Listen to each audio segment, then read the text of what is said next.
نحمده ونصلي على رسوله الكريم.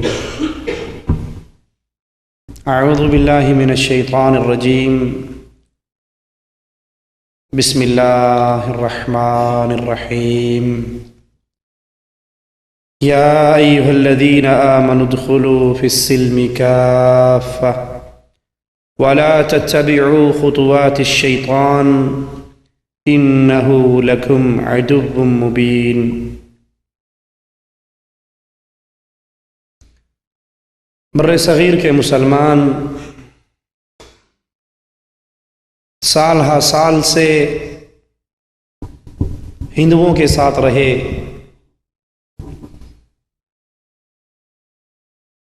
تو ان کی زندگی پر ہندوازم کی چھاپ بڑی واضح طور پہ نظر آتی ہے۔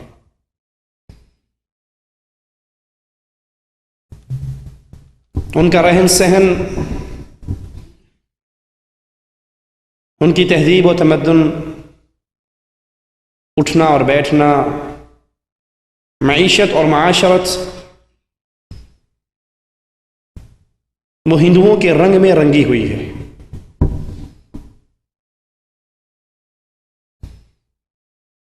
کاروبار کا موقع ہو تو مسلمان ہندو بنیے کی طرح سود لیتا اور دیتا ہوا بھی نظر آتا ہے۔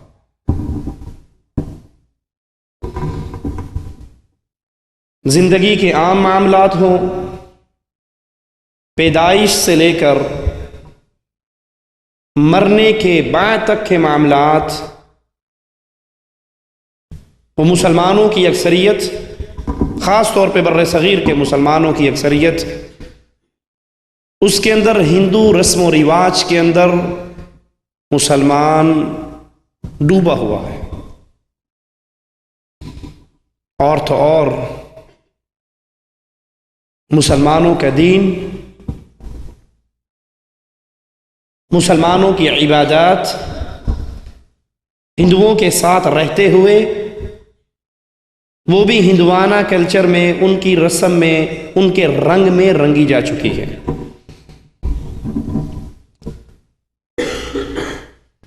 ہندو اگر مندر کو پوجتا ہے، مندروں میں رکھے ہوئے بتوں کو پوجتا ہے، تو کلمہ پڑھنے والے درگاہوں میں بنی ہوئی قبروں کو پوجتے ہیں۔ وہ ان قبروں کو غسل دیتے ہیں، ہندو اپنے بت کو غسل دیتا ہے۔ ہندو اپنے بت پر نذر و نیاز پیش کرتا ہے، یہ بھی مرغے اور بکرے کی نیاز پیش کرتا ہے۔ ہندو نے اپنے اس بت کی زیارت کے لیے سال میں ایک دن خاص کر رکھا ہے، تو کلمہ پڑھنے والوں نے بھی درگاہوں کے عرسوں کے لیے ایام مخصوص کر رکھے ہیں۔ ایک فرق باقی رہ جاتا ہے کہ وہ کھڑے کو پوجتا ہے، یہ لمبے پڑے کو پوجتا ہے، بس۔ ہندوؤں کے مذہب میں برہمن ان کے مذہبی معاملات میں آل ان آل ہیں، جو چاہے کہے، اس کو روکنے ٹوکنے والا کوئی نہیں ہے۔ کلمہ پڑھنے والوں کے ہاں بھی صوفی صاحب کی یہی حیثیت ہے، انہیں لاکھ سمجھا لو، اللہ کی کتاب اور رسول کریم صلی اللہ علیہ وسلم کی سنت میں یہ معاملہ ایسے نہیں۔ وہ کہتے ہیں جی بات تو ٹھیک ہے، لیکن ہمارے بزرگوں نے فرمایا ہے۔ بزرگ غلط نہیں کہہ سکتے۔ ہندو مذہب کے اندر دین کا سارا ٹھیکیدار برہمن ہوتا ہے۔ کھشتری کو دینی معاملات کے اندر، مذہبی معاملات میں بولنے کی اجازت نہیں، شودر کو بولنے کی اجازت نہیں۔ ہمارے ہاں یہ سارا ٹھیکہ ہم نے مولویوں کو دے رکھا۔ مولوی صاحب جو آپ کہیں گے، آپ کے پیچھے اللہ ہو۔ ہم میں سے کسی کو بولنے کی اجازت نہیں، ہم میں سے کسی کو کچھ کہنے کی اجازت نہیں۔ نہ معاشرت بچی، نہ مذہب بچا، نہ معیشت بچی، نہ سیاست بچی۔ وہ بھی جمہوریت کے دل دادا ہیں تو یہ کلمہ پڑھنے والے بھی جمہوریت کے دل دادا ہیں. وہاں بھی الیکشن ہوتا ہے، یہاں بھی الیکشن ہوتا ہے. وہاں بھی پارلیمنٹ جو چاہے قانون بنا سکتی ہے 2/3 اکثریت کے ساتھ. یہی بیماری ان کلمہ پڑھنے والوں کے اندر بھی موجود ہے کہ یہاں بھی 2/3 اکثریت سے جو چاہے فیصلہ کروا لو. ہندوازم کے اندر ان کے مذہب میں، ان کی زندگی میں ناچ گانا ڈانس بدکاری بے حیائی بے غیرتی موجود ہے. تو کلمہ پڑھنے والوں کے ٹیلی ویژن بھی اٹھا کر دیکھ لیجئے، ان کے اندر بھی یہ سارا سسٹم اور دھندا موجود ہے. بلکہ حالات یہاں تک پہنچے ہوئے، بعض نام نہاد مسلمانوں کی درگاہوں پر سر ٹیکنے والا ہندو بھی ہے اور مسلمان بھی ہے. کیا خیال ہے انڈیا والے بھائیوں، اجمیر کے درگاہ پر ہندو نہیں آتے؟ بلکہ کئی ایسی درگاہیں ہیں جس پر ہندو اور مسلم لڑائی ہوتی ہے. وہ کہتے ہیں یہ ہمارے بابے کی ہے، وہ کہتے ہیں نہیں یہ ہمارے بابے کی. اسی طرح زندگی کا ایک معاملہ، وہ شادی اور بیاہ کا معاملہ ہے. نماز پڑھتے ہوئے ہندو اور مسلمان میں کچھ فرق ہو جائے گا، پتہ لگے گا یہ نماز پڑھ رہا ہے یہ مسلمان ہے، اور یہ نماز نہیں پڑھتا یہ مسلمان نہیں ہے. لیکن شادی ایک ایسا معاملہ ہے، بر صغیر کا مسلمان الا من رحم ربی، جب شادی کا موقع آتا ہے عبداللہ اور رام چندر کی شادی میں کوئی فرق نظر نہیں آتا. کوئی دیکھ کر نہیں پہچان سکتا یہ عبداللہ کی شادی ہو رہی ہے اور یہ رام چندر کی شادی ہو رہی ہے. الف سے لے کر یہ تک A to Z جتنی رسمیں ہندو اپنی شادی پہ کرتا ہے، مسلمان ہونے کا دعوے دار وہ ساری رسمیں اپنی شادی پہ کرتا ہے. اور دلیل کیا دیتا ہے؟ میرا ایک ہی پتر ہے جی، ایتھے نہیں ریج لانی تو پھر کتنے لانی، میرا ایک ہی بیٹا ہے. مولوی صاحب اپنا ذرا دین سنبھال کے رکھو، اپنی حدیثیں اپنے پاس رکھو. آج خوشی کا دن ہے، آج ہمیں اپنی مرضی کر لینے دو، آج ہم جو چاہیں گے وہ ہوگا. اور یاد کر لو، مسلمان کو پہچاننا ہو تو 2 ہی موقع ہوتے ہیں، خوشی اور غمی کے. خوشی اور غمی پہ پتہ لگتا ہے یہ اللہ کا ماننے والا ہے یا اللہ کا باغی ہے. شادی کی ابتدا سے لے کر منگنی کے اوپر ہندوؤں کو دیکھ لیجئے، وہ منگنی کریں گے اور دھوم دھڑلے سے منگنی ہوگی، ہزاروں روپے اس منگنی پہ خرچ ہوگا، کئی لاکھ روپے منگنی پہ خرچ ہو جاتے ہیں. اور ویسے ایک پتے کی بات بتاؤں، جتنا پیسہ منگنی پہ زیادہ خرچ ہوتا ہے اتنی جلدی ٹوٹتی ہے، اور پھر لڑائیاں ہوتی ہیں، ہم نے منگنی پہ اتنا خرچ کیا تھا ہمارا پیسہ واپس کرو. شادی کا لمحہ آتا ہے، یہ مسلمان دلہا چل رہا ہے، یہ ہندو دلہا چل رہا ہے. ان دونوں کو دیکھ لیجئے، اس نے بھی سیرا باندھا ہوا ہے، اس نے بھی سیرا باندھا ہوا ہے. اس کے گلے کے اندر بھی نوٹوں کے ہار بھرے ہوئے ہیں، اس کے گلے کے اندر بھی نوٹوں کے ہار. لا حول ولا قوت الا باللہ. یہ مسلمان کی بارات چل رہی ہے، یہ ہندو کی بارات چل رہی ہے. اس بارات کے پیچھے بھی 400 آدمی ہیں، بھلے وہ 400 آدمی کرائے پہ ہی لانے پڑیں، لیکن ناک اونچی کرنے کے لیے بارات میں 400 آدمی لائے جاتے ہیں. لڑکی والوں کا بیڑا غرق کیا جاتا ہے اور بتا دیا جاتا ہے کہ اونٹوں سے دوستی کرنی ہو تو دروازے اونچے رکھا کرو، ہمارے خاندان میں رشتہ ہوا ہے تو ہم 400 آدمی کی بارات لے کر آئیں گے. کیا یہ جلوس رسول اللہ صلی اللہ علیہ وسلم کی سنت سے ثابت ہے؟ اللہ کے حبیب علیہ الصلاۃ والسلام مدینے میں ہیں، عبد الرحمن ابن عوف رضی اللہ عنہ وارضاہ ہجرت کر کے مدینے میں پہنچے، اور ایک دن عبد الرحمن پر اللہ کے حبیب علیہ الصلاۃ والسلام زعفران کی خوشبو کے آثار دیکھتے ہیں تو پوچھتے ہیں عبد الرحمن یہ کیا ہے؟ کہتا ہے یا رسول اللہ صلی اللہ علیہ وسلم میں شادی کر چکا ہوں. نبی بھی مدینے میں، عبد الرحمن ابن عوف بھی مدینے میں. تو اگر یہ بارات اسلام میں، یہ جلوس، یہ ہجوم، لڑکی والوں کی کمر توڑنے کا یہ ہندوانہ طریقہ اگر اسلام میں ہوتا تو نبی کو بھی خبر نہ ہوتی. نبی اس کی خوشبو دیکھ کر پوچھ رہے ہیں، یہ زعفران کی خوشبو کے آثار، یہ عورتوں کی خوشبو کے آثار تمہارے اوپر نظر آ رہے، یہ کیا ہے؟ فرماتے ہیں میں شادی کر چکا. کہا ولیمہ کیا؟ کہا نہیں. آپ نے فرمایا ولیمہ کرو، بھلے تم ایک جانور ہی اس میں، ایک بکری کو ہی اس میں ذبح کرو. یہ ہندو کی بارات چل رہی، یہ مسلمان کی بارات چل رہی. مسلمان کی بارات کے سامنے بھی پٹاخے چھوڑنے والے، انار پھوڑنے والے، آتش بازی کرنے والے وہ ساتھ ساتھ چل رہے ہیں، اور ہندو کی بارات کے سامنے بھی ساتھ ساتھ چل رہے ہیں. لا حول ولا قوة الا باللہ. مسلمان کی بارات ہے، اب تو نام میرے خیال تبدیل ہو گیا، ثقافتی سفیر اس بارات کے سامنے ڈانس کرتے ہوئے جا رہے ہیں.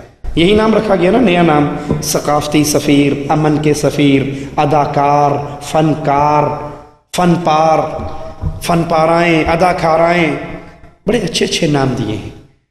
اور اگر حقیقت میں دیکھا جائے، پرانی اردو کی کتابیں آج بھی ٹٹول لو تو ان کو ڈوم، مراسی، کنجر، بھانڈ، یہ ان کے اصل نام ہیں. لیکن ترقی ہوگی نا، ہر چیز میں ترقی ہو گئی. اب یہ کنجروں سے، مراسیوں سے، ڈوموں سے، بھانڈوں سے، پیٹنے والوں سے، کوٹھے والوں سے فنکار، ثقافتی سفیر. ثقافتی سفیر، یہ ثقافت ہے، یہ کفر کی ثقافت ہے، اسلام کی ثقافت نہیں. مسلمان کی بارات کے سامنے بھی یہ گانے بجانے والے، یہ باجے، اور باجے بھی پھر کئی ڈیزائن کے، ایک لمبی توتی والا آتا ہے، ایک چھوٹی باجی والا آتا ہے، ایک بڑے ڈھول والا آتا ہے، کوئی اپنے وقت پہ وہ بجا رہا ہے، یہ بجا رہا ہے. مسلمان کی بارات بھی ان گانوں، باجوں، ان صداؤں، جن کو توڑنے کے لیے محمد رسول اللہ صلی اللہ علیہ وسلم اس دنیا میں آئے اور فرماتے ہیں میں دنیا میں ساز کے آلات کو توڑنے کے لیے آیا ہوں. حدیث میں آتا ہے آقا علیہ الصلوۃ والسلام اگر کہیں ان کے کان کے اندر ڈھول کی آواز پڑتی، آپ اپنی انگلیوں کو اپنے کان میں دے دیا کرتے تھے. یہ شیطان کی آواز ہے، یہ شیطان کے طریقے ہیں، یہ اہل ایمان کے طریقے نہیں ہیں. یہ ڈھول، یہ گانے، یہ باجے، یہ انسان کے دل میں نفاق پیدا کرتے ہیں. مسلمان کی بارات چل رہی ہے، آتش بازی بھی ہے، پٹاخے بھی ہیں، حالانکہ یہ مسلمان جانتا ہے نہ یہ سنت رسول اللہ ہے صلی اللہ علیہ وسلم، نہ یہ صحابہ کا طریقہ ہے، نہ یہ ایمان والوں کا طریقہ ہے، بلکہ یہ خودکشی کے اسباب ہیں.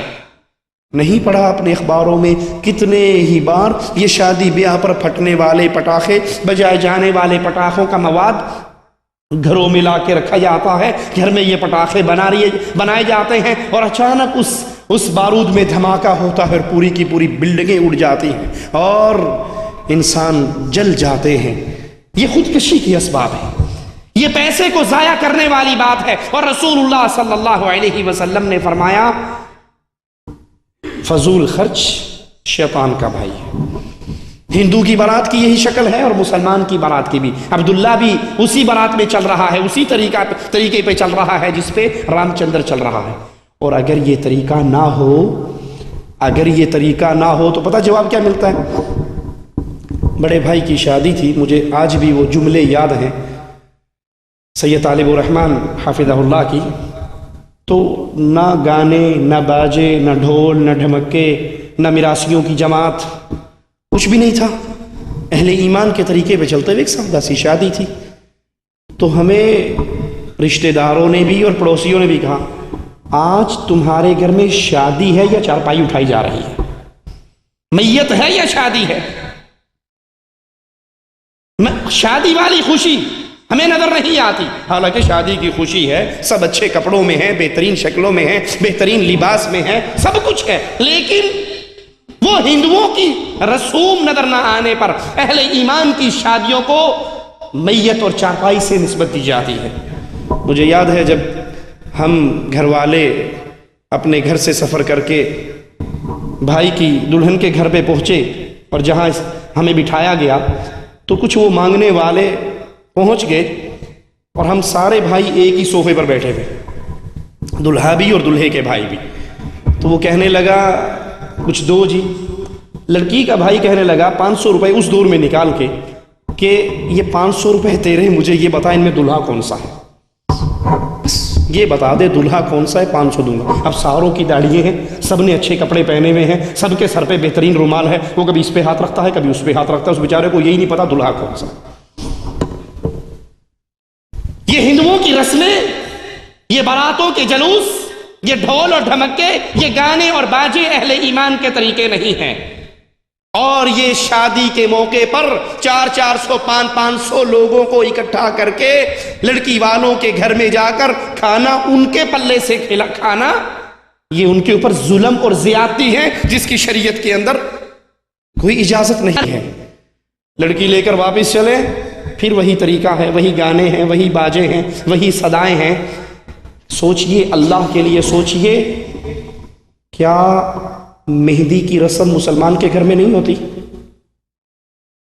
کیا تھالیوں میں مہندیاں سج کر اس پہ موم بتیاں لگا کر لڑکے والے ناچتے ہوئے روڈ کے اوپر ڈانس کرتے ہوئے عورتوں اور مردوں کا مخلوط اجتماع چلتا ہوا لڑکی والوں کے گھر جا کر ایک رات پہلے مہندی کی رسم کر کے نہیں آتے؟ ڈوب کے مر جائے وہ کلمہ گو جو اپنے آپ کو مواحد کہلاتا ہے، متبع سنت کہلاتا ہے، اور پھر ہندوؤں کی ان رسموں پہ عمل بھی کرتا ہے. رفادین کی حدیث اسے بڑی پیاری لگتی ہے، ہاتھ سینے پر باندھنے کی حدیث اس کو بڑی اچھی لگتی ہے. اور جب یہ زندگی، یہ محمدی زندگی اس کے سامنے آتی ہے، وہ کہتا ہے جی آج تو خوشی کا دن ہے، آج تو ہمیں اپنی مرضی کر لینے دو. آقا علیہ الصلوۃ والسلام کا ماننے والا زندگی بھر کبھی اپنی مرضی نہیں کر سکتا، وہ ہمیشہ وہ کرتا ہے جو محمد نے فرمایا ہے صلی اللہ علیہ وسلم. ابٹن کی رسمیں، مہندی کی رسمیں، پھر لڑکی اور لڑکا گھر پہنچ گئے. اب دلہن والے اس لڑکے کو پکڑ کر عورتوں کے پہلے یہاں پڑھ کے سلامی پڑتی ہے مردوں میں، اور پھر اس کو عورتوں کے اندر سلامی کے لیے لے جایا جاتا ہے. اور بے بہا عورتیں ہیں جو بن ٹھن کے آئی ہوئی ہیں، شادی کے لباس میں ہیں، شادی کے ڈریس میں ہیں، میک اپ سے سجی ہوئی ہیں، اور اس کو لا کر ان عورتوں کے درمیان میں بٹھا دیا جاتا ہے. اللہ کے لیے ایک سوال کا جواب تو کبھی اپنے دل میں اس پہ غور کرنا، اس کی شادی ایک سے ہوئی ہے، یہ باقی ساری اس کی کیا لگتی ہے؟ دلہے سے کبھی کوئی اٹکیلی کر رہی ہے، کبھی دلہے سے کوئی اٹکیلی کر رہی ہے، کبھی کوئی جس سے اس کے لیے پردہ لازم ہے، جو اس کے لیے نامحرم ہے، اس کو عورتوں میں لا کے سجا کر دلہن بنا کر بٹھا دیا جاتا ہے. اور اسی طرح ولیمے پہ مردوں کے اندر لڑکی اور لڑکے کو سٹیج پہ سجا کر بٹھا دیا جاتا ہے. کیا یہ محمد کریم کا دین ہے؟ بیوی ابھی گھونگھٹ لے کر بیٹھی ہے، لمبا سارا گھونگھٹ، ابھی منہ دکھائی بھی نہیں ہوئی، اور سالی محترمہ کڑوا دودھ لے کر اس دلہے بھائی کو پلانے کے لیے پہنچ جاتی ہے. بیوی اس کی وہ ہے جس کا بھی اس نے بوتھا بھی نہیں دیکھا، جو چھپی بیٹھی ہے، اور اس کی سالی اس کے ساتھ اٹکیلی کر رہی ہے. جی سالی آدھے گھر والی، سالی تو بہن ہوتی ہے، اور یہ بہنوئی تو بھائی ہوتا ہے. پھر یہ جو دونوں بےغیرتی کرتے ہیں اور اخبارات میں چھپتا ہے کہ وہ بہن بھائیوں کا کام ہے. یہ سالی اس کے لیے نامحرم ہے، یہ سالی اس کے لیے پردے کا رشتہ دار ہے، اس کے لیے پردہ کرنا لازمی ہے. اور پہلے ہی دن وہ سالی کبھی اس کی جوتی چراتی ہے، کبھی کنڈی پکڑتی ہے، کبھی دروازہ پکڑنے کی رسمیں ہوتی ہیں، کبھی جوتی چرائی کی رسمیں ہوتی ہیں، کبھی دودھ پلائی کی رسمیں ہوتی ہیں. لوگوں، قرآن حکیم کی جو آیت میں نے پڑھی اس کو اپنے دل میں اتار لو. یا ایھا الذین آمنوا ادخلوا فی السلم کافہ. اگر مسلمان بننا ہے تو سر کے بالوں سے لے کے پاؤں کے ناخن تک اسلام میں داخل ہو جاؤ. اسلام کوئی لنگڑا لولا دین نہیں ہے کہ نماز اسلام سے لے لیں اور جمہوریت کفار سے لے لیں، روزہ اسلام سے لے لیں اور شادی بیاہ کے طریقے ہندوؤں سے لے لیں. یاد کرنا یہ آیت اتری کب تھی؟ عبداللہ بن سلام رضی اللہ عنہ وارضاہ یہودیوں سے مسلمان ہوئے، ہفتے کے دن عبادت زیادہ کرتے تھے، اونٹ کے گوشت کو ناپسند کرتے تھے، حرام نہیں کہتے تھے، صرف ناپسند کرتے تھے. آسمان والے نے اپنی کتاب میں یہ آیت اتار دی، اے اہل ایمان ادخلوا فی السلم کافہ، اسلام لائے ہو تو اسلام میں پورے کے پورے داخل ہو جاؤ. نماز بھی محمدی، روزہ بھی محمدی، حج بھی محمدی، جہاد بھی محمدی، صدقہ بھی محمدی، شادی بھی محمدی، نکاح کے طریقے بھی محمدی. اگر یہ نکاح محمد کریم صلی اللہ علیہ وسلم کی سنت پہ نہیں ہے اور یہ ہندوؤں سے لی گئی ان کی ساری رسموں پر آپ نے عمل کرنا ہے، تو کس منہ سے ہم مسلمان ہونے کے دعوے دار ہیں؟ اسی طرح لڑکی ابھی گھر سے نہیں چلتی کہ ٹرک لڑکے والے پہلے بھیج دیتے ہیں. جہیز کا سامان ٹرک لدے ہوئے، منگنی بات پکی ہوتی ہے تو لسٹیں آنی شروع ہو جاتی ہیں، اور ہر گزرتے ہوئے دن کے ساتھ اس لسٹ میں کسی نہ کسی چیز کا اضافہ ہوتا ہے. اللہ کی قسم میں ایسے لوگوں کو جانتا ہوں ذاتی طور پہ. ان کی شادی ہوئی اور ان کی سالی کی 10 سال کے بعد شادی ہوئی. بڑی بہن کی شادی ہو گئی، سب سے چھوٹی کی 10 سال کے بعد شادی ہوئی.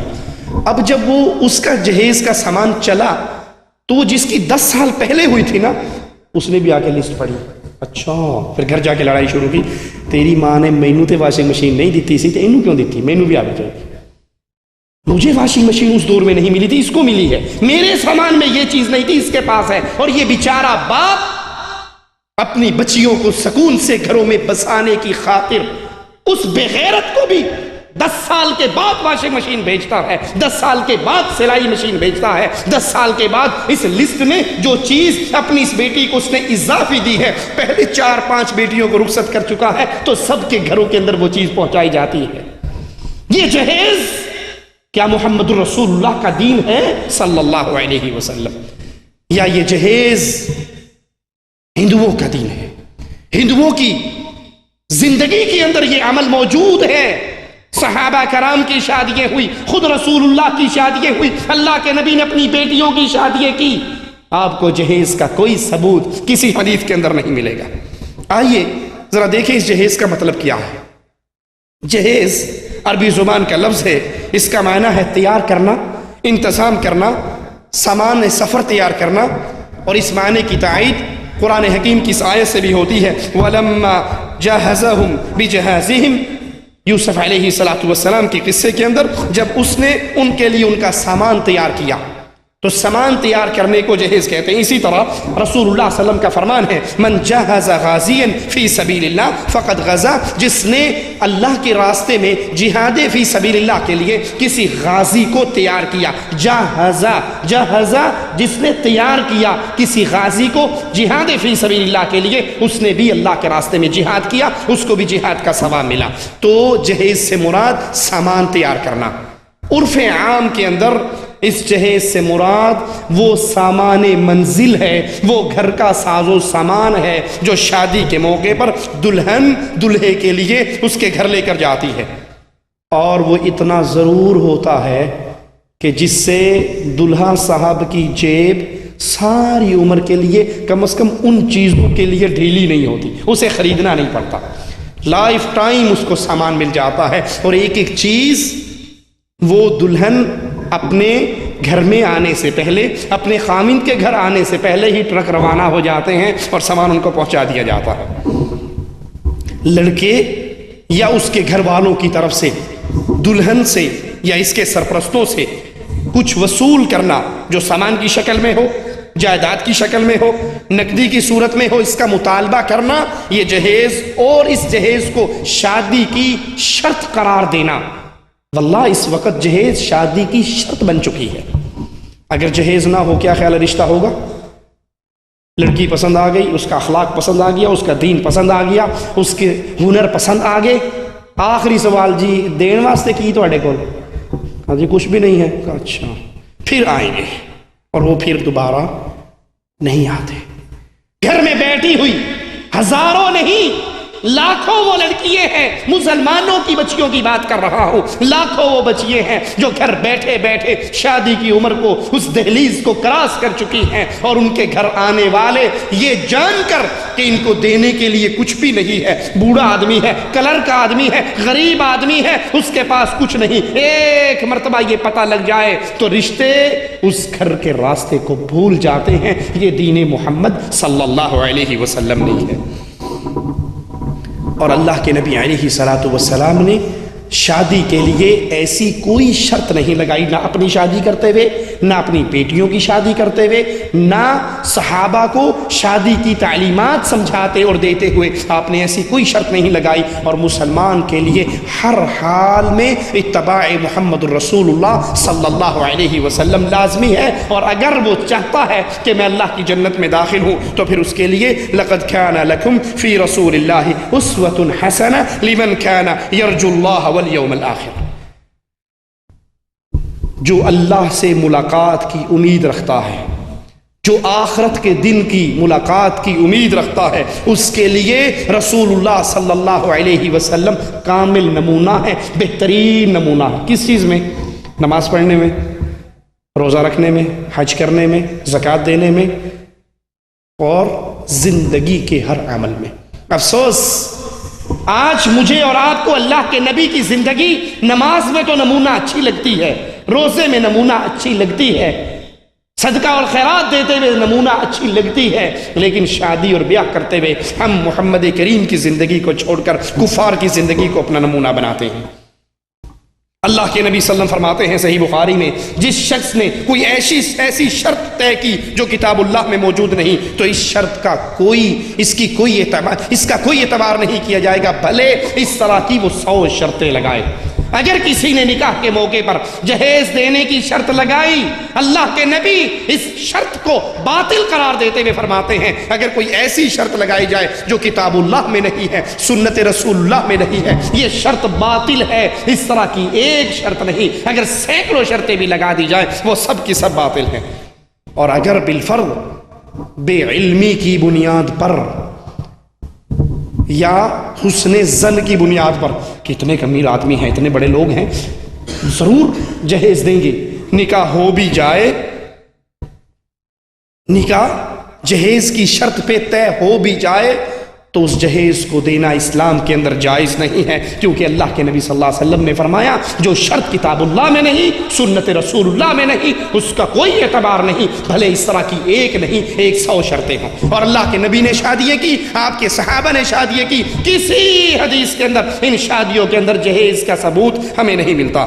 شادی بیاہ کے جملہ مسائل، شادی بیاہ کے بعد نان نفقے کے جملہ مسائل، بیوی اور اولاد کے اخراجات کے سارے مسائل کس کے سر پہ ہیں؟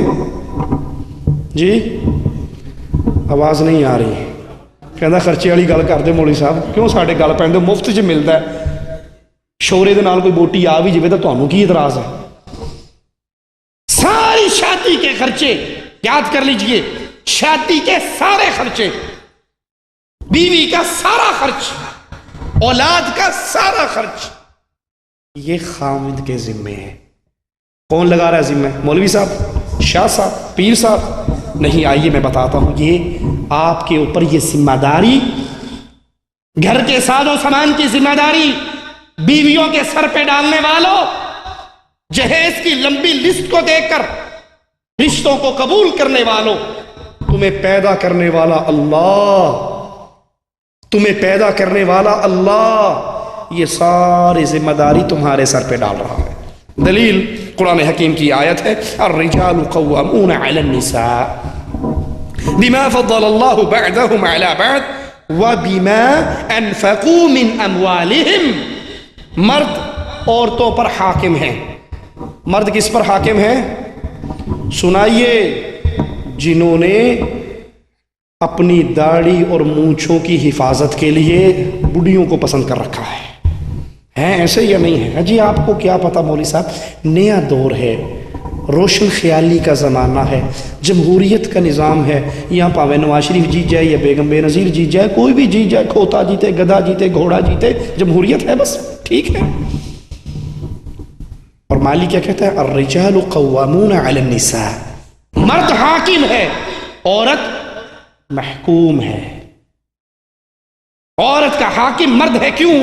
کیونکہ اللہ کہتا ہے بما فضل اللہ، اللہ نے یہ فضیلت مرد کو دی ہے، بعض کو بعض پہ فضیلت دی ہے، اور اللہ نے مردوں کو عورتوں پہ فضیلت دی، مردوں کو عورتوں کا حاکم بنایا، ایک تو اللہ نے فضیلت دی اور ایک سبب اور قرآن بیان کرتا ہے وَبِمَا أَنفَقُوا مِنْ أَمْوَالِهِمْ، اور مردوں نے ان بیویوں پر اپنا مال خرچ کیا ہے۔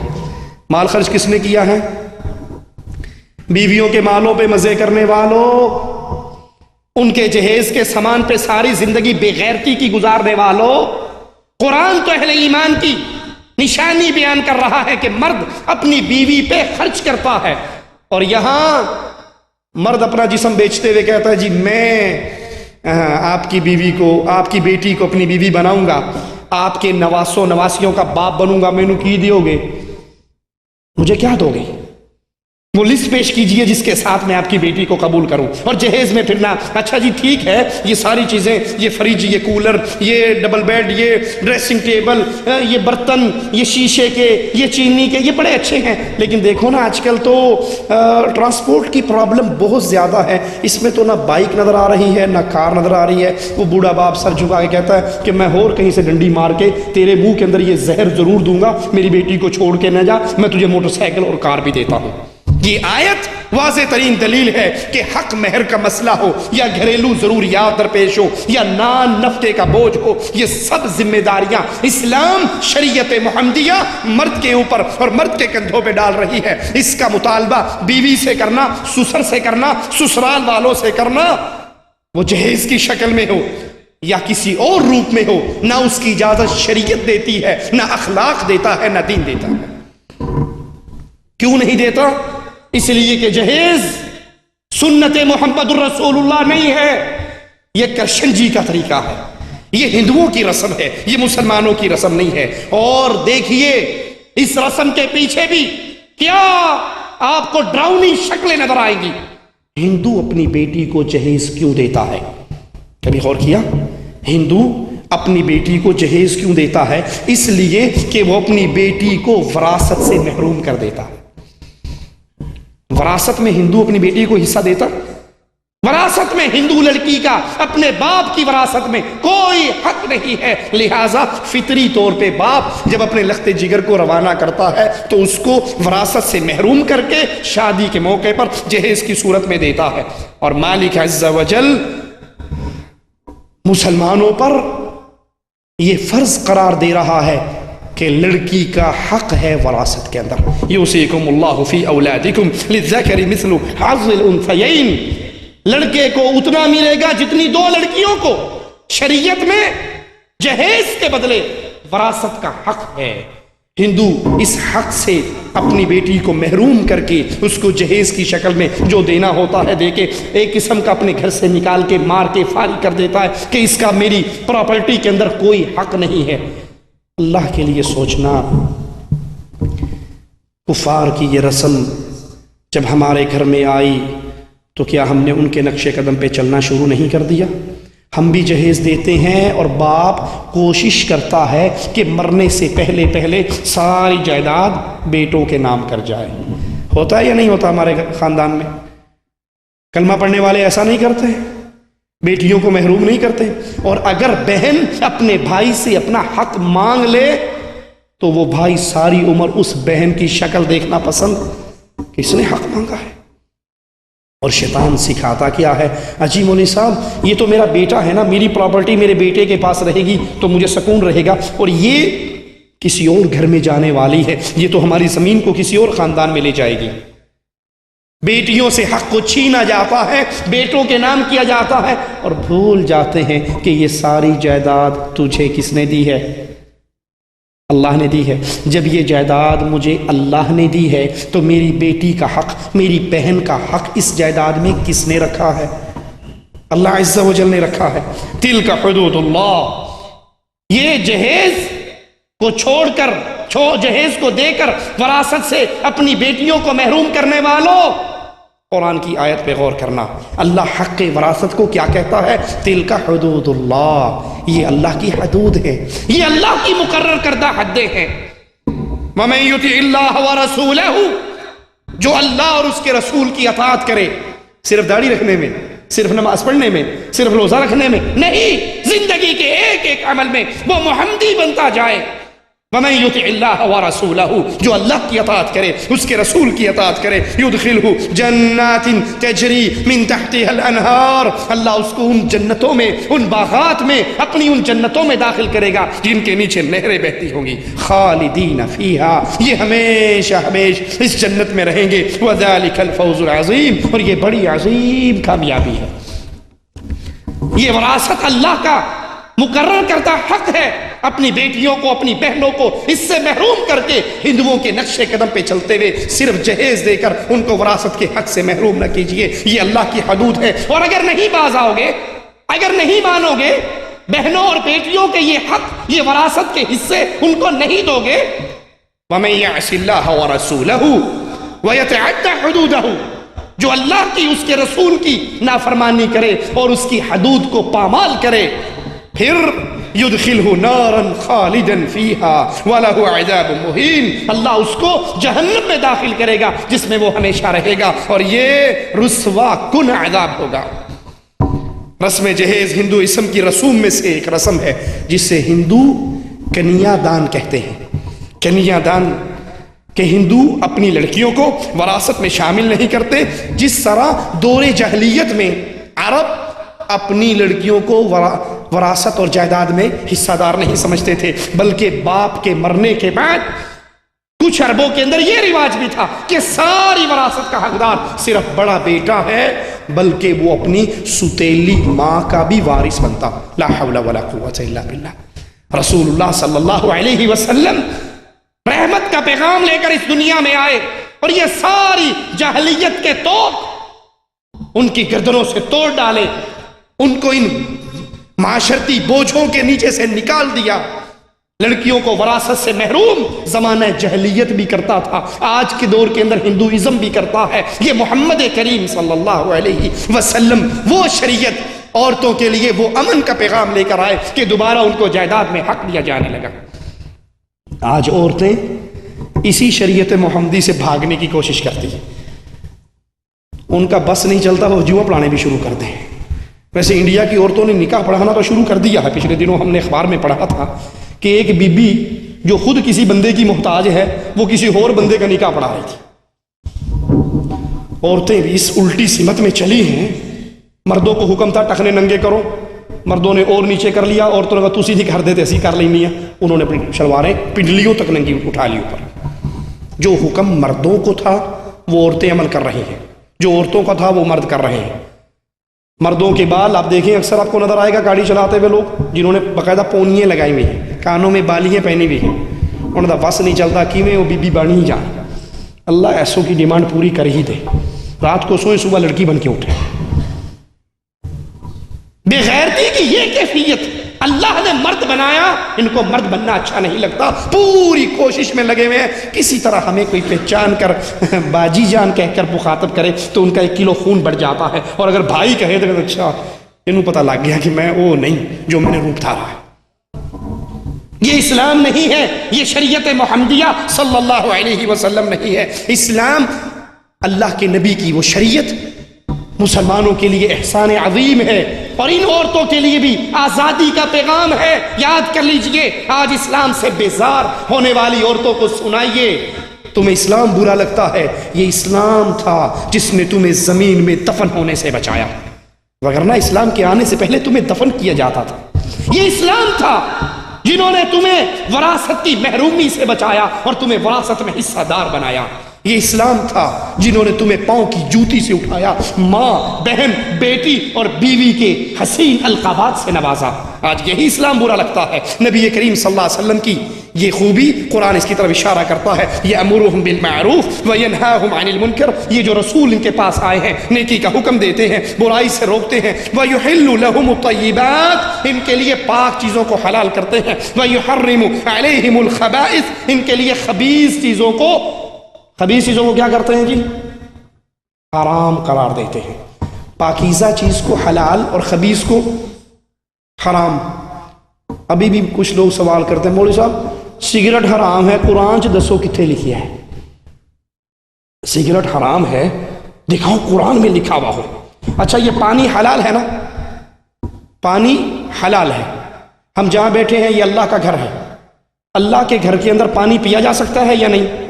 چائے پی جا سکتی ہے، دودھ پیا جا سکتا ہے، کیوں؟ یہ ساری چیزیں کیا ہیں؟ طیب ہیں، طیبات ہیں، پاکیزہ چیزیں ہیں۔ مسجد میں بیٹھ کے سگریٹ پی جا سکتی ہے؟ جی کیوں؟ اگر وہ پاکیزہ ہے، اگر وہ طیبات ہے، قرآن کیا کہتا ہے؟ وَيُحِلُّ لَهُمُ الطَّيِّبَاتِ، نبی ان پر پاکیزہ چیزوں کو حلال کرتے ہیں۔ اگر یہ سگریٹیں پاکیزہ ہیں تو مسجد میں کیوں نہیں پیتے؟ قرآن پڑھتے ہوئے الف لام میم الرحمن الحمدللہ رب العالمین الرحمن الرحیم مالک یوم الدین، پڑھو قرآن کی، پڑھو، سوٹے کی مارو۔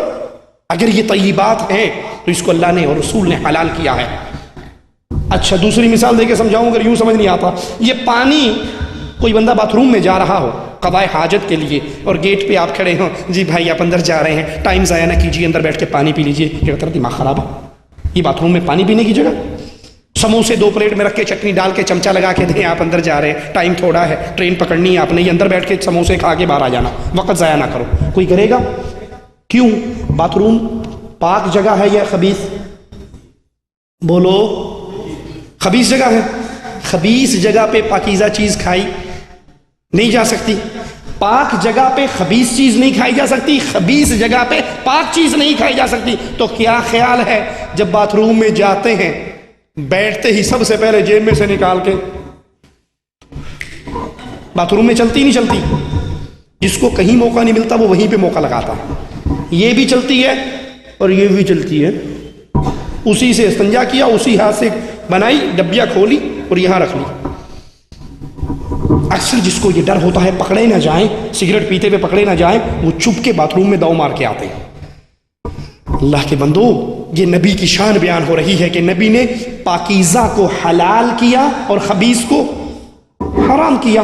اگر سگریٹ پاکیزہ ہے تو مسجد میں پیو، اور اگر یہ پاکیزہ نہیں ہے، خبیث ہے، اس کا مطلب ہے اللہ نے اس کو حرام قرار دیا۔ وَيَدَعُ عَنْهُمْ إِصْرَهُمْ وَالْأَغْلَالَ الَّتِي كَانَتْ عَلَيْهِمْ، یہ نبی وہ نبی ہے جنہوں نے اس امت پہ پڑے ہوئے بوجھ، زمانے جاہلیت میں عورتوں کو وراثت میں حقدار نہیں سمجھا جاتا تھا، اس بوجھ کو، اس ذلت کو جو عورتوں پر پڑی ہوئی تھی، یہ رسول ہیں صلی اللہ علیہ وسلم جنہوں نے اس بوجھ کو اتار دیا، اس توق کو توڑ ڈالا جو توق ان لوگوں کے گلے میں ڈال دیا گیا تھا۔ کفار زمانے جہلیت کے اپنی لڑکی کو، اپنی بیٹی کو، اپنی بہن کو وراثت سے محروم کرتے، آج ہندوازم کے اندر بھی لڑکی کو وراثت سے محروم کیا جاتا۔ یہ نبی کریم ہے جنہوں نے ان کو وراثت میں حقدار قرار دیا۔ ہم نے اس حق کو چھین کر پھر جہیز کی اس ہندوانہ رسم کو اپنایا اور ان کو وراثت کے حق سے محروم کیا۔ فَالَّذِينَ آمَنُوا بِهِ وَعَزَّرُوهُ وَنَصَرُوهُ وَاتَّبَعُوا النُّورَ الَّذِي أُنزِلَ مَعَهُ أُولَٰئِكَ هُمُ الْمُفْلِحُونَ۔ دیکھنا چاہتے ہو کامیاب کون ہوئے؟ کامیاب وہ ہیں جو اللہ کے نبی پر ایمان لائیں، ان کی مدد کریں، اس نور پہ ایمان لائیں جو اس نبی کے ساتھ نازل ہوا قرآن اور حدیث کی صورت میں۔ اولئک هم المفلحون، جنہوں نے نبی کی تباہ کی، زندگی کے ہر مسئلے کے اندر نبی کے پیچھے چلے، یہ کامیاب ہونے والے لوگ ہیں۔ نبی کریم صلی اللہ علیہ وسلم کی عظیم ترین اعمال کے اندر، عورتوں کے اوپر خاص طور پر احسانات کے اندر ایک احسان یہ ہے کہ نبی صلی اللہ علیہ وسلم نے وراثت سے محروم عورت کو اس کے باپ کی وراثت میں حقدار قرار دیا، اور آپ صلی اللہ علیہ وسلم نے ان عورتوں پہ پڑے ہوئے بوجھ اور توق کو توڑ ڈالا۔ لیکن افسوس، آج پھر کلمہ پڑھنے والا کفار کی اسی رسم پہ چل رہا ہے۔ ہندو اس کو کتیا دان کہتے ہیں، مسلمان اس کو جہیز کا نام دیتا ہے، معنی دونوں کا برابر ہے۔ وہ بھی یہی عمل جہیز کی صورت میں بچی کو وراثت سے محروم کر کے کرتا ہے، اور یہ بھی یہی عمل کرتا ہے۔ اگر گھر میں لڑکی پیدا ہو جائے، لڑکی کے والدین پر ذمہ داری کیا ہے؟ شریعت اس کو کن چیزوں کی پابند کرتا ہے؟ ذرا غور کیجئے۔ والدین کے ذمے ہے کہ بچے کا اچھا نام رکھے، والدین کے ذمے ہیں ان کی تربیت اچھی کرے، لڑکیوں کی تربیت نیک کرے، اسلامی ماحول میں تربیت کرے، قرآن کا علم دے، دین کا علم دے، شریعت کا علم دے، ان کی پاکیزہ تربیت کرے۔ تیسری ذمہ داری، جب لڑکی بالغ ہو جائے تو نیک رشتہ ڈھونڈ کے اس کا نکاح کر دے۔ چوتھی ذمہ داری کوئی کہیں ذکر آیا حدیث کے اندر؟ کہ باپ کی ذمہ داری ہے جو ہی لڑکی پیدا ہو پہلے دن سے ہی جوڑنا شروع کر دے، لڑکی پیدا ہو گئی اب اس کے لیے ابھی سے کچھ جوڑوں گا تو جہیز بن سکے گا۔ واللہ بچیاں بھی چھوٹی چھوٹی ہوتی ہیں، ان کے بڑے بھائی ان کے باپ بچپن سے ہی سعودیہ سے جا رہے ہیں، ایک جوسر لے جا رہے ہیں، جوسر رکھ دیا، کبھی واشنگ مشین رکھ لی، کبھی فریج لے کے رکھ لیا، کبھی ٹیپ ریکارڈر، جو اچھی چیز ملتی ہے یہ خرید لو، یہ بیٹی کو دوں گا۔ بوڑھا باپ اگر 3-4 بچیاں ہو جائیں اس بوجھ کے نیچے اس کی کمر ٹوٹ جاتی ہے، ایک بچی کا جہیز بناتا ہے، اس کو رخصت کرتا ہے، اگلے کی فکر لگ جاتی ہے، اس کا جہیز بناتا ہے، تو پھر اور اگر یہ نہ ہو، واللہ ہم نے وہ بیانات پڑھے ہیں، وہ خطوط پڑھے ہیں، غریب آدمی لوگوں سے کہتا ہے میرا گردہ بیچ دو، رفاہی اداروں کو لکھتا ہے کہ تم میرا گردہ بیچ کے مجھے اتنے پیسے دے دو، میری جوان بیٹی گھر بیٹھی ہے جس کا میں ہاتھ پیلا کر سکوں۔ یہ ذلت، اس کا ذمہ دار کون ہے؟ اس ظلم کا ذمہ دار کون ہے؟ یہ وہ معاشرہ ہے جس نے سنت رسول صلی اللہ علیہ وسلم کو چھوڑ کر اس قاتلانہ رسم جہیز کو پروان دیا ہے، وگرنہ والدین کے ذمے صرف نیک بچی کی تربیت ہے، اس کے لیے اچھا نام رکھنا ہے، اس کو نیک جگہ پہ رشتہ کر دینا ہے۔ رسول اللہ صلی اللہ علیہ وسلم فرماتے ہیں جس کو 3 بچیوں سے آزمایا گیا، 3 بچیوں سے آزمایا گیا اور اس نے ان کی اچھی تربیت کی، اچھی جگہ پہ نکاح کیا۔ اچھی جگہ سے کیا مراد ہے؟ نکاح کرنے سے پہلے دیکھتا ہے ڈاکٹر ہے، انجینئر ہے، کار کوٹھی ہے، بنگلہ ہے، یہ ساری چیزیں دیکھتا ہے، اور نہیں دیکھتا مسلمان بھی ہے یا نہیں۔ مولوی صاحب کے پاس آتا ہے نکاح پڑھانے، اور مولوی نے بھی پیسے لے کے نکاح پڑھانا ہوتا ہے، اس کی بلا سے گدھے سے پڑھوا دے، وہ اس کو تو اپنی فیس چاہیے نا، جس سے مرضی پڑھوا دو، اسے کیا۔ اگر اس مولوی میں غیرت ہو، اس مولوی میں غیرت ہو تو یہ نکاح پڑھانے سے پہلے دیکھے جس کا میں نکاح پڑھا رہا ہوں یہ اسلام میں مسلمان بھی ہے یا نہیں، یہ اللہ کو پوچھتا ہے، یہ قبروں کو پوچھتا ہے، یہ مسجد میں نظر بھی آتا ہے یا نہیں، یہ مسلمان نمازی ہے یا نہیں۔ اگر بے نماز ہے اور اس مولوی میں ایمان کی غیرت ہے تو کسی بے نماز کا جنازہ، کسی بے نماز کا نکاح پڑھانا جائز نہیں ہے، کسی بے نماز کا جنازہ پڑھانا جائز نہیں ہے۔ لیکن اس کو اپنی فیس سے غرض ہے، جیب بھرنے سے غرض ہے، نکاح پڑھاؤں گا کچھ نہ کچھ تو ملے گا، اسی لیے مولویوں نے نکاح کے لمبے لمبے خطبے بنائے ہوئے، 6 کلمے سنے یا نہیں سنے نکاح کے 6 کلمے؟ کیوں؟ چھیتی کی نہ کسی نو یاد ہو، نہ میری روزی لت وجے، نہ یہ 6 کلمے کوئی اور یاد کرے اور نہ میرا دھندا خراب۔ مجھے یاد ہے ہمارے ایک دوست کا نکاح کا وقت آیا تو مولوی صاحب آ کر بیٹھ کے، لڑکی والوں نے انتظام کیا ہوا تھا، اس نے بیٹھتے کہا پڑھ پہلا کلمہ۔ اس نے کہا جناب مولوی صاحب میں مسلمان ہوں، میں نکاح کروانے آیا ہوں، کلمہ پڑھنے مسلمان ہونے نہیں آیا، میں پہلے سے پیدائشی مسلمان ہوں، جدی پشتی مسلمان ہوں، نکاح پڑھاؤ۔ اس نے کہا اگر صرف نکاح پڑھا دیا تو یہ تو کوئی بھی پڑھا سکتا، ہماری دال روٹی کہاں پر جائے گی؟ یہ سارا سسٹم رسول اللہ صلی اللہ علیہ وسلم کی شریعت میں نہیں ہے۔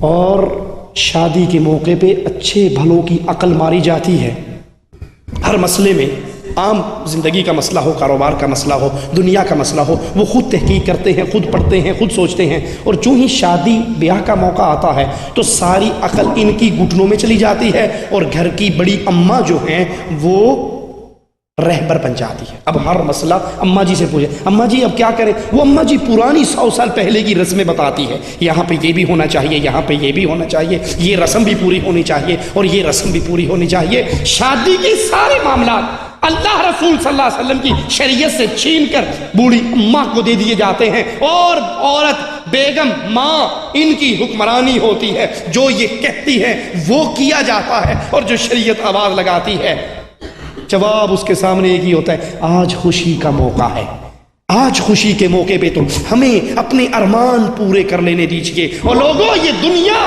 مومن کی قید خانہ ہے، الدنیا سجن المؤمن، مومن کی تو جیل ہے، جیل کے اندر آدمی کوئی اختیار نہیں رکھتا، جو اس کو اجازت ملتی ہے اس کے اندر پابند رہتا ہے۔ مومن اس دنیا میں جیل میں ہے، ہر مسئلے پہ شریعت سے پوچھتا ہے میں کیسے کروں، جیسے شریعت حکم دیتی ہے ویسے کرتا ہے تو کامیاب ہے۔ اور اگر اللہ کے نبی گزرے، ایک عورت کے پاس قبر پہ بیٹھی رو رہی تھی، آپ نے کہا صبر کر، اس نے نہ پہچانا کہ مجھے صبر کی تلقین کرنے والا کون ہے، مجھے کیا پتا میرا مرا ہے، مجھے کتنا غم ہے، صبر کی تلقین کر رہا ہے، صبر کر، مجھے تو رونے دے۔ اور جب آپ گزر گئے تو لوگوں نے کہا جانتی یہ کون تھے؟ یہ رسول اللہ صلی اللہ علیہ وسلم تھے، تو نے ان کو یہ جواب دیا؟ تو تھوڑی دیر کے بعد اٹھتی ہے، پھر آتی ہے، کہتی ہے اللہ کے نبی اب مجھے صبر آ گیا، اب میں نے صبر کر لیا۔ آپ نے کہا نہیں، صبر تو اس وقت ہے جب پہلی چوٹ لگتی ہے، پہلی چوٹ پہ صبر ہے۔ اب تو وقت نے ویسے ہی تیرے زخموں پر مرہم لگا دیا، اب صبر نہیں ہے۔ ثابت کیا ہوا؟ خوشی ہو یا غمی ہو، دونوں صورتوں میں مومن محمد کریم کی شریعت کا پابند ہے۔ اور اللہ کے نبی فرماتے ہیں صلی اللہ علیہ وسلم، مومن کا ہر حال اس کے لیے فائدہ مند ہے۔ مفہوم روایت ہے، کیوں؟ اگر اسے خوشی ملتی ہے وہ اللہ کا شکر ادا کرتا ہے، اللہ اس کو اور نوازتا ہے۔ اس کو غم ملتا ہے وہ صبر کرتا ہے، اللہ اس کو اور عطا کرتا ہے۔ اس جہیز کے نقصانات کیا ہیں؟ سب سے پہلا نقصان، رسم جہیز کو رواج دینے والوں ذرا سنیے، دلوں پہ پتھر رکھیے، پتھر تو پڑ چکے ہیں جہیز دے دے کر، ذرا ان پتھروں کو ہٹائیے اور ان دل کے کانوں کو کھولیے۔ جہیز کی رسم کو رواج دینے والے، سب سے بڑا نقصان یہ ہے کہ وہ محمد کریم صلی اللہ علیہ وسلم کی سنت کو چھوڑ کر ہندوؤں کی سنت پہ عمل کر رہے ہیں۔ کیا خیال ہے؟ یہ ایک نقصان کافی نہیں ہے بربادی کے لیے؟ جہیز کے اور کوئی نقصان نہ ہو تو کیا صرف یہ ایک نقصان کافی نہیں ہے میری اور آپ کی بربادی کے لیے کہ ہم نے سنت محمد کریم صلی اللہ علیہ وسلم کو چھوڑ دیا اور کفار کی سنتوں کو اپنایا؟ اور اللہ کے نبی نے فرمایا من تشبہ بقوم فہو منہم، جو جس قوم کی مشابہت کرتا ہے قیامت کے دن اسی قوم میں سے اٹھایا جائے گا۔ صحیح بخاری میں ہے، اللہ کے نبی فرماتے ہیں عورت سے 4 باتوں کی وجہ سے نکاح کیا جاتا ہے۔ عورت سے شادی کی وجوہات کتنی ہیں؟ 4۔ کون سی؟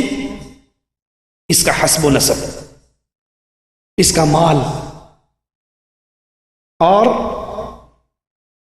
حسب و نسب، اس کا مال، اس کی خوبصورتی، یہ 3 مشہور ترین ہے، اور چوتھی اس کا دین۔ حسب و نسب، میں جی سید ہوں، مولوی صاحب میرے لیے کوئی رشتہ ڈھونڈیے، لیکن معاف کرنا ہم سید ہیں نا، ہم غیر سید میں نہیں دیا کرتے۔ اعوذ باللہ من الشیطان الرجیم۔ ابو لہب سید قریشی سردار، اور قرآن کیا کہتا ہے؟ تبت یدا ابی لہب وتب۔ بلال غلام ابن غلام، اور نبی کیا کہتے ہیں؟ بلال کیا عمل کرتے ہو؟ جنت میں چل رہا تھا، تیری جوتیوں کی چاپ میں جنت میں سن رہا تھا۔ اللہ کے دربار میں ذات و پات، حسب و نسب کی کوئی قیمت نہیں ہے۔ اگر قیمت ہوتی نبی کبھی نہ کہتے اے فاطمہ خذی من مالی ما شئتی، جو جی چاہتا ہے بابا کے گھر سے اٹھا کر لے جا، عمل کرنا پکڑی گئی تو میں تجھے چھڑا نہ سکوں۔ حسب و نسب کی وجہ سے لڑکیاں گھروں میں بوڑھی ہو جاتی ہیں۔ اجی بیٹی کی عمر شادی کی عمر سے گزر گئی، کیوں نہیں کی؟ اچھی کیسے کرتا، پٹھان تھا نا، پٹھانوں میں سے تو رشتہ ملا نہیں، اب پٹھان غیر پٹھان کو کیسے دے گا؟ مر جائے گا، نہیں دے گا، گھر میں بٹھا کر بوڑھی کر کے مار لے گا، لیکن غیر پٹھان کو نہیں دے گا۔ راجپوت کی بیٹی راجپوت کے گھر جائے گی، آرائی کی بیٹی آرائی کے گھر جائے گی، شیخ کی بیٹی شیخ کے گھر جائے گی، کہ کیسے کسی اور کے گھر جا سکتی ہے؟ یہ ذات و پات کا تصور، جس طرح جہیز کی یہ رسم ہندوؤں سے ہمارے گھر میں آئی ہے، ذات و پات کا یہ تصور بھی ہندوؤں کے گھر سے ہمارے گھر میں آیا ہے۔ وگرنہ اسلام کے اندر تصور جو ہے یہ ذات و پات اللہ نے بنائی ہے لتعارفوا، ایک دوسرے کی پہچان کے لیے، عزت کے لیے نہیں کہ اس کی وجہ سے کسی کی عزت بڑھ جاتی ہے۔ ان اکرمکم عند اللہ اتقاکم، عزت دار تو وہ ہے جو جتنا زیادہ متقی ہے۔ اللہ کے نبی فرماتے ہیں ان 4 وجہ سے رشتے ہوتے ہیں۔ تیرے ہاتھ خاک آلود ہو، تو جب بھی رشتہ کرنا، جب بھی نکاح کرنا تو دین کی بنیاد پہ کرنا اور دین کے اوپر کرنا۔ آج اس جہیز کی رسم کی وجہ سے دین والی شرط تو بالکل ختم ہو گئی۔ اب پہلے لڑکی پسند ہوتے ہی دوسری نظر جہیز کی لسٹ پکڑا دی جاتی ہے، آپ کو یہ منظور ہوگا تو ہم فلاں تاریخ کو بارات لے کر آ جائیں گے، ہمیں بتا دینا۔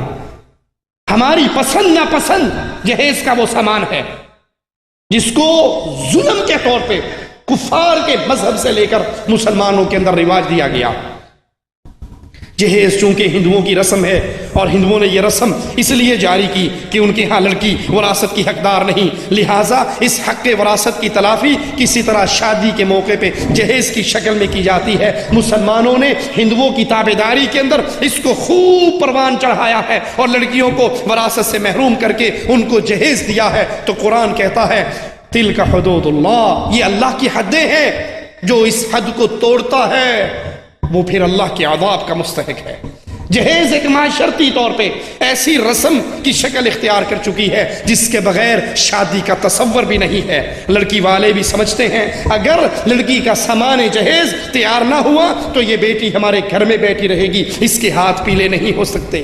اسی لیے باپ بچیوں کو جن کے گھر میں بیٹیاں پیدا ہو جائیں وہ کہیں مانگتے ہوئے نظر آتے ہیں، کہیں بڑھاپے کے اندر بھی مزدوریاں کرتے ہوئے نظر آتے ہیں کہ کسی طرح اگر کچھ بھی نہ ہو، کلر کا آدمی ہے وہ بیچارہ پینشن کی امید لگا کے بیٹھتا ہے کہ مجھے پینشن ملے گی، اسی سے میں اپنی بیٹیوں کے ہاتھ پیلے کر لوں گا اور میرے پاس دینے کے لیے کچھ نہیں ہے۔ تو یہ ظلم ہے، یہ ظلم ہے، اور ظلم اللہ پسند نہیں کرتا۔ وما یرید ظلم للعباد، مالک کہتا ہے میں اپنے بندوں پر ظلم نہیں کرنا چاہتا۔ حدیث قدسی ہے، مالک فرماتا ہے میرے بندو میں نے ظلم کو اپنے اوپر حرام کر لیا ہے اور تمہارے درمیان بھی ظلم کو حرام کر دیا ہے، تم آپس میں ظلم نہ کرو۔ رسول اللہ صلی اللہ علیہ وسلم فرماتے ہیں اس دنیا میں کیا جانے والا ظلم قیامت کا اندھیرا ہے، قیامت کو ظالم اندھیروں کے اندر ہوگا۔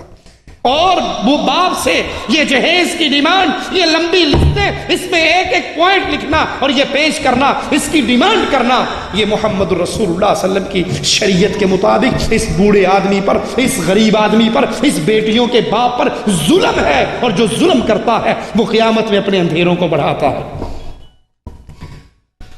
ایک اور بہانہ بھی کیا جاتا ہے، اجی اسی منگیا تے نہیں سی، انہیں آپ ہی دیتا ہے، ہم نے مانگا نہیں تھا، خود دیا ہے۔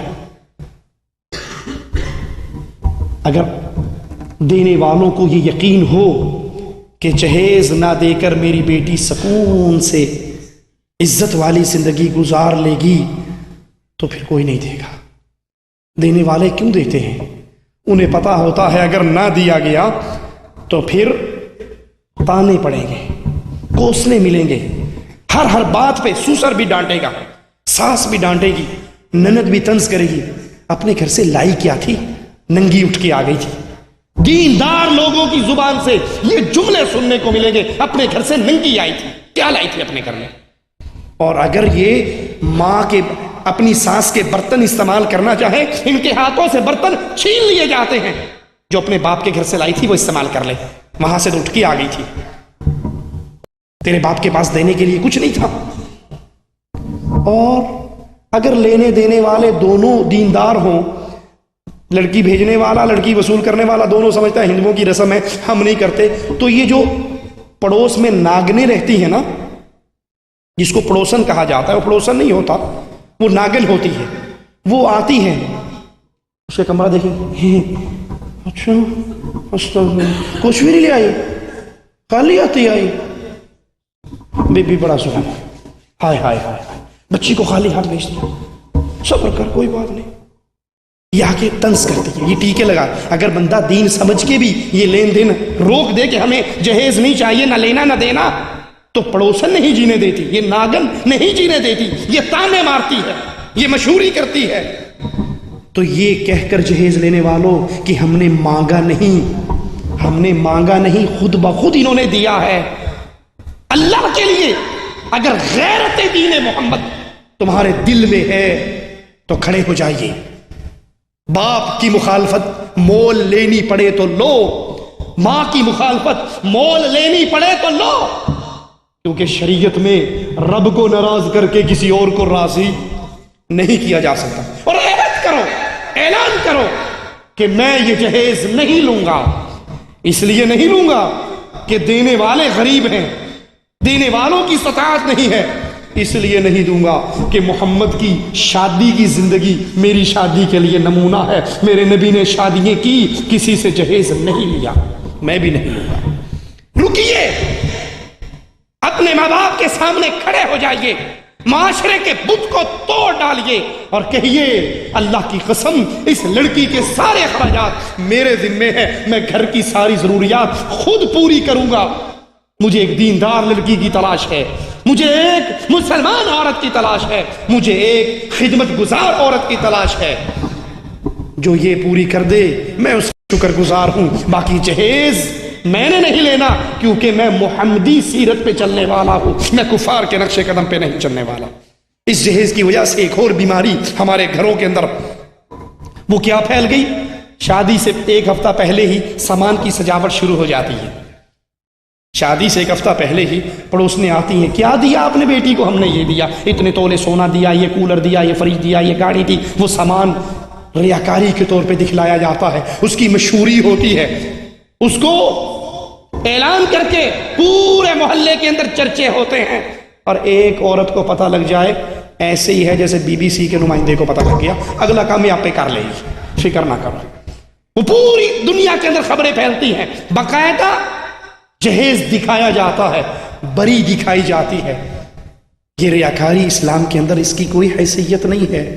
اگر آپ کا ہونے والا داماد واقعی طور پہ غریب ہے، مستحق ہے، اور آپ اللہ نے آپ کو استطاعت دی ہے اور آپ سمجھتے ہو کہ اس کی کچھ مدد کرنی چاہیے، تو خاموشی سے چوری چھپے اس کی کوئی نقدی مدد کر دو، وہ اپنے معاملات کو چلا لے، اس کی عزت بھی برقرار رہے اور اسلام کا معاملہ بھی برقرار رہے. لیکن ہمارے ہاں ریاکاری کا پورا بازار گرم ہوتا ہے، اور قرآن کہتا ہے فَوَيْلٌ لِّلْمُصَلِّينَ الَّذِينَ هُمْ عَنْ صَلَاتِهِمْ سَاهُونَ الَّذِينَ هُمْ يُرَاءُونَ. ویل ہے، بربادی ہے نمازیوں کے لیے جو اپنی نماز سے غافل ہیں اور جو ریاکاری کرتے ہیں. ریاکاروں کے لیے بربادی ہے. رسول اللہ صلی اللہ علیہ وسلم نے فرمایا جن چیزوں کا مجھے تمہارے اوپر سب سے زیادہ خوف ہے وہ شرک اصغر ہے، وہ ریاکاری ہے. اور جہیز کی اس بیماری کی وجہ سے، اس عذاب کی وجہ سے، اس ہندوانہ رسم کی وجہ سے یہ ریاکاری ہمارے معاشرے کے اندر بہت بڑھ گئی ہے. بہت سے باپ، بہت سے بھائی اپنی بہن، اپنی بیٹی کو ان کی اگلی زندگی کو پرسکون بنانے کے لیے ناجائز طریقے سے ان کو رشوت لینی پڑے، ان کو چوری کرنی پڑے، ان کو کسی کا حق مارنا پڑے. انہیں پتا ہے کہ یہ چوری چکاری کر لو، یہ سود پہ پیسے لے لو. شادیوں کے لیے بنیوں سے سود پہ پیسے لیے جاتے ہیں، لڑکی اپنے گھر روانہ ہو جاتی ہے اور یہ اس کا قرضہ اتارتے اتارتے قبر کے منہ میں چلا جاتا ہے اور اس کا قرضہ پھر بھی باقی ہوتا ہے.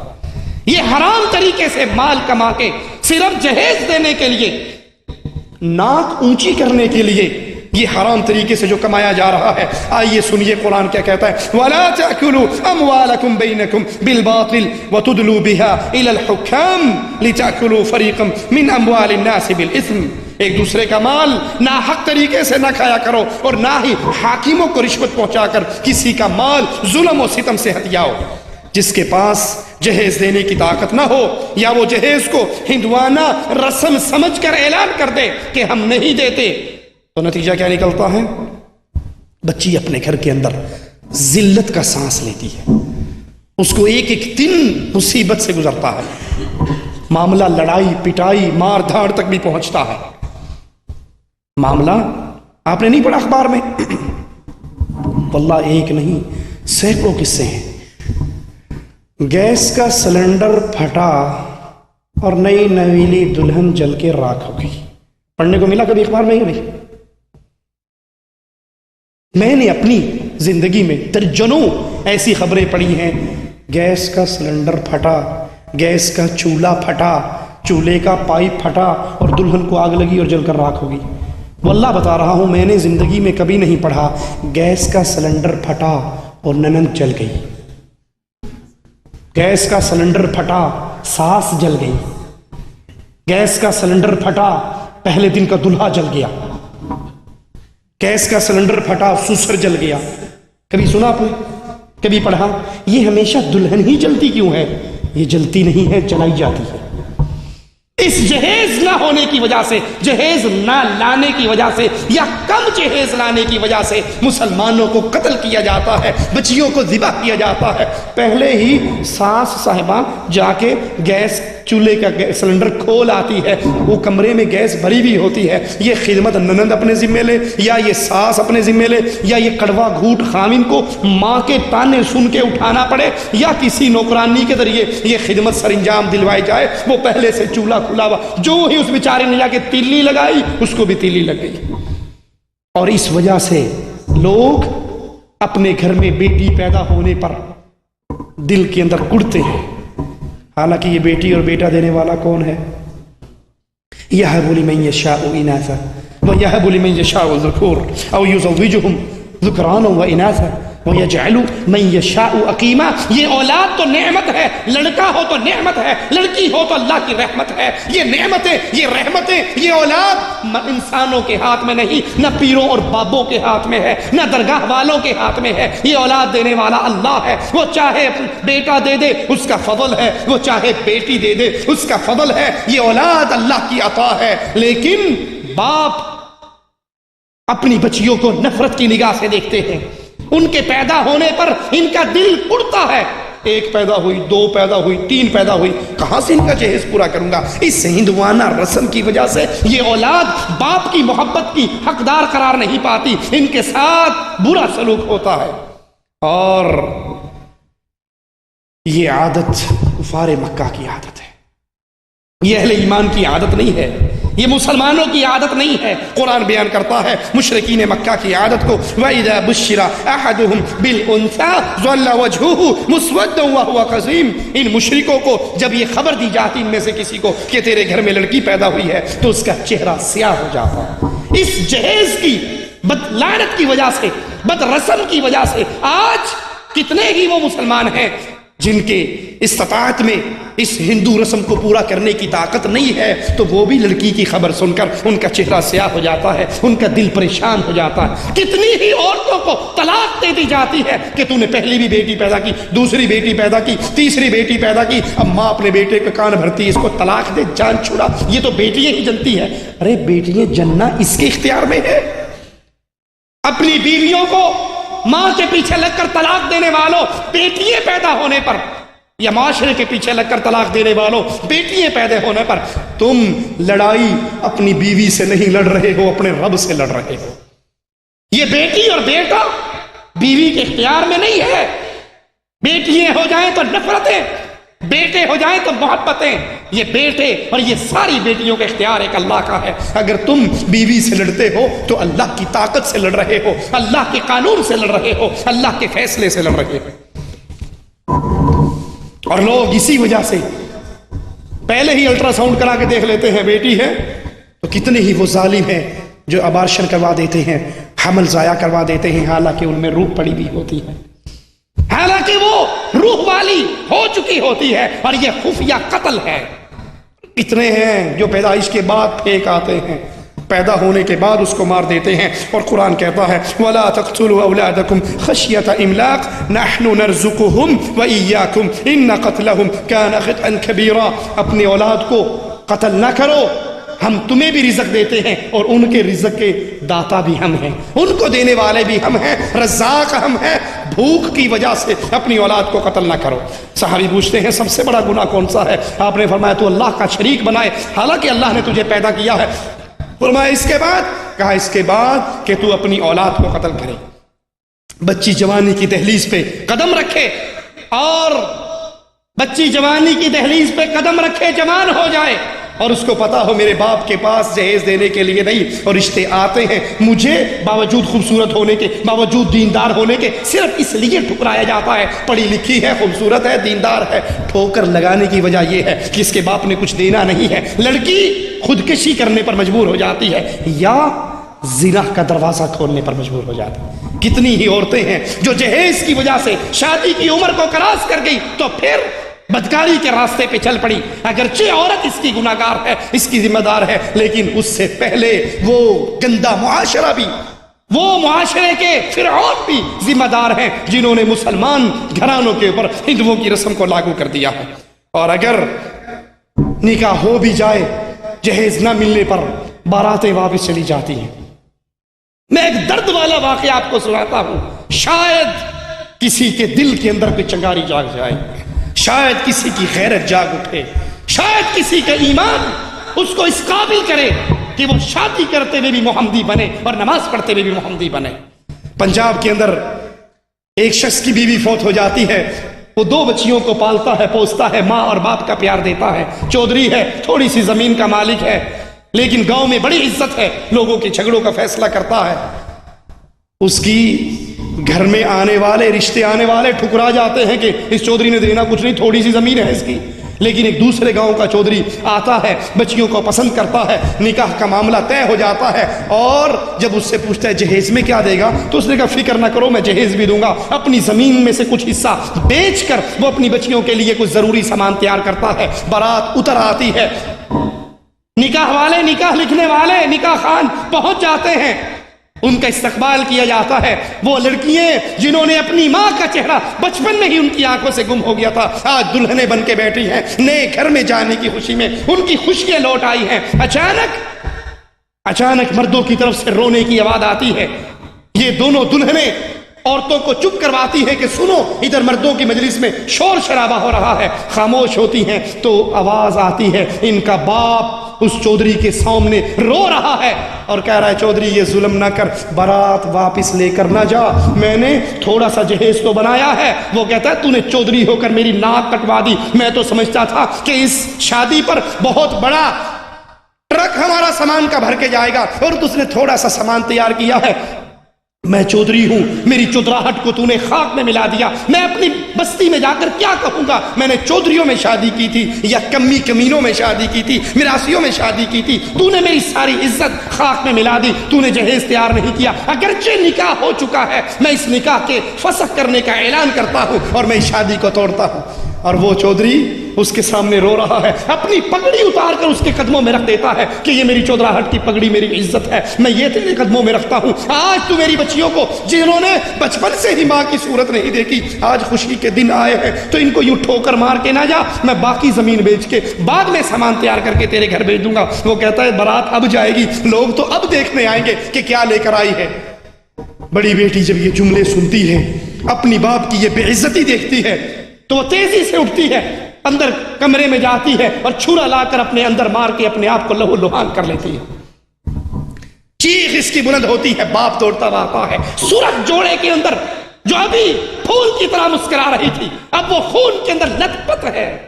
کہتا ہے بیٹی تو نے یہ کیا ظلم کیا، میں تیرے جہیز کا سامان کرتا، میں باقی زمین بھی۔ اس نے کہا باپ میں تیری پگڑی کو ذلیل ہوتے ہوئے نہیں دیکھ سکتی تھی، میں موت کو اپنے سینے سے لگا کر اس دنیا سے جا رہی ہوں اور اعلان کر رہی ہوں ان بچیوں کو شادی کا کوئی حق نہیں ہے جن کا باپ جہیز نہیں دے سکتا۔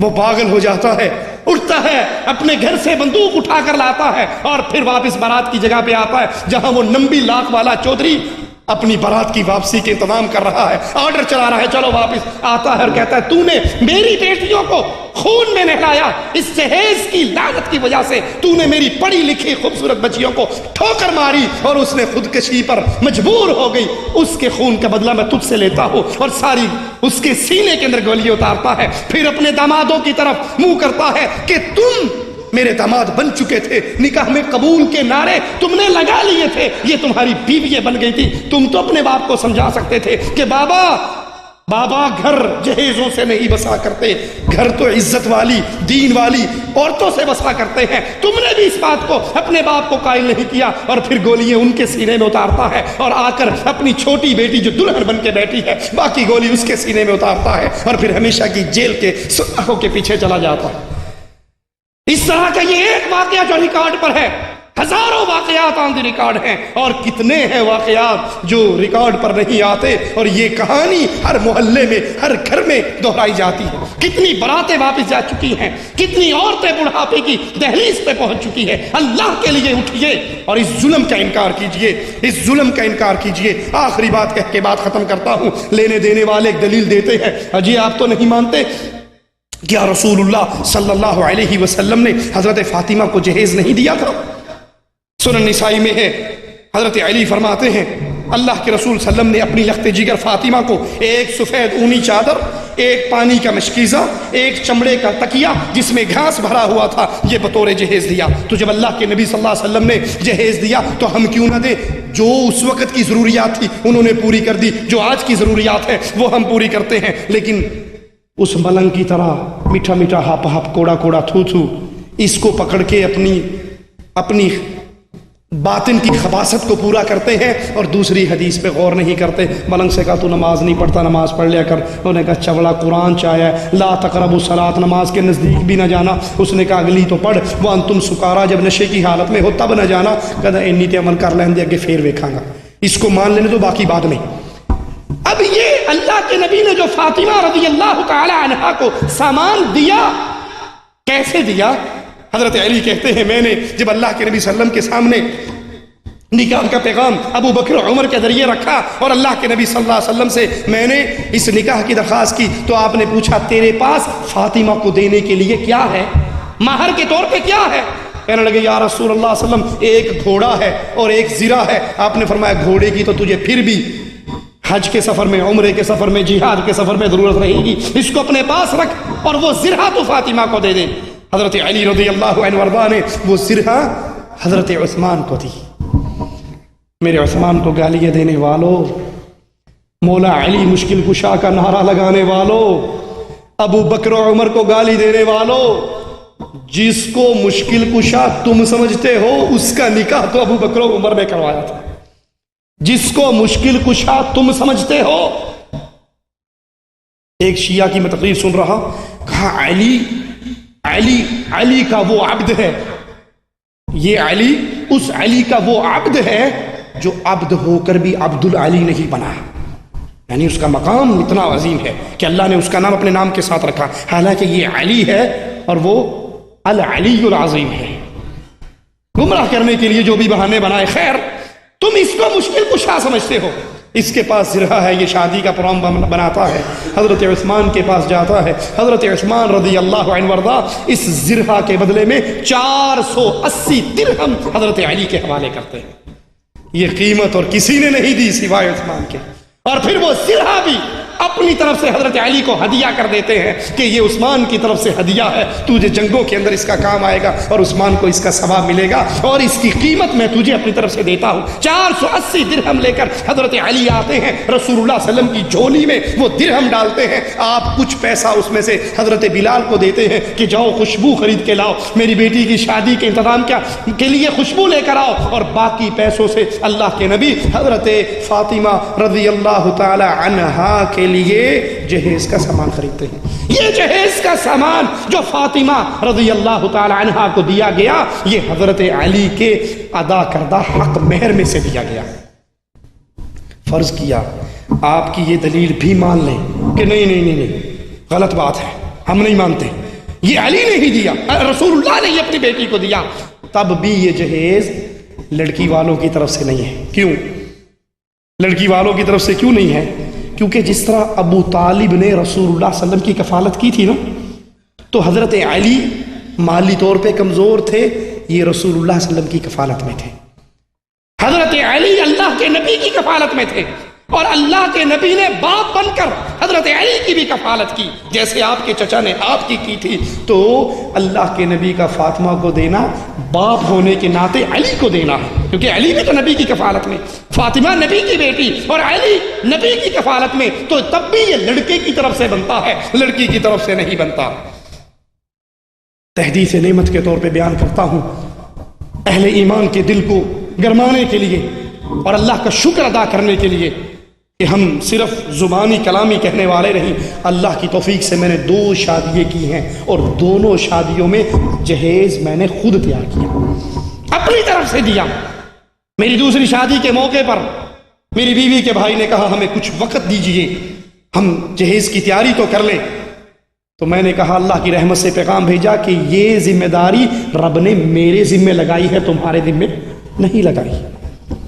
پہلی بیوی دوسری بیوی دونوں کا جہیز، دونوں کا سامان اپنے پاس سے تیار کیا۔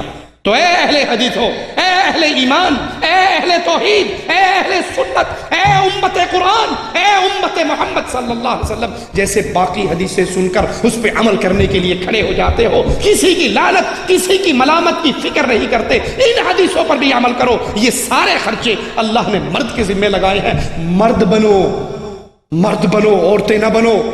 عورت محتاج ہے کہ خامد اس پہ خرچ کرے، اور ہم شادی کے وقت پہ بھیڑ بکری بن جاتے ہیں کہ بی بی جو لے آئیں گی وہ میں ورت لے آؤں گا، نہیں لے آئیں گی میں روندہ ہی رہوں گا۔ یہ مسلمان کا طریقہ نہیں ہے۔ اللہ سے دعا ہے اللہ ہمیں نبی صلی اللہ علیہ وسلم کی احادیث پہ، ساری احادیث پہ عمل کی توفیق عطا فرمائے۔ ہمارا نکاح، ہماری طلاق، ہماری شادی، ہماری خوشی، ہماری غمی، ایک ایک عمل سے محمدیت ٹپکتی ہو، اور ہمیں بتانے کی ضرورت نہ پڑے کہ ہم اہل حدیث ہیں، ہم اہل توحید ہیں، ہم مواحد ہیں، ہم اہل سنت ہیں، ہمیں بتانے کی ضرورت نہ پڑے، لوگ انگلی سے اشارہ کریں کہ وہ دیکھو وہ اہل حدیث جا رہا ہے، وہ دیکھو وہ اہل حدیث جا رہا ہے، وہ دیکھو وہ محمدی جا رہا ہے۔ اس کی شادی میں ہم گئے تھے، شادی بڑی سادگی سے بغیر جہیز کے ہوئی تھی، ان کے مرنے پر ہم ان کے باپ کے مرنے پہ گئے، نتیجہ نہ ساتواں نہ چالیسواں نہ قول نہ برسی، ساری رسمیں انہوں نے توڑ کے محمدیت کو زندہ کیا اور محمد کریم صلی اللہ علیہ وسلم کی سنتوں پہ عمل کیا۔ اقول قولی ھذا واستغفر اللہ لی ولکم ولسائر المسلمین فاستغفروہ انہ هو الغفور الرحیم۔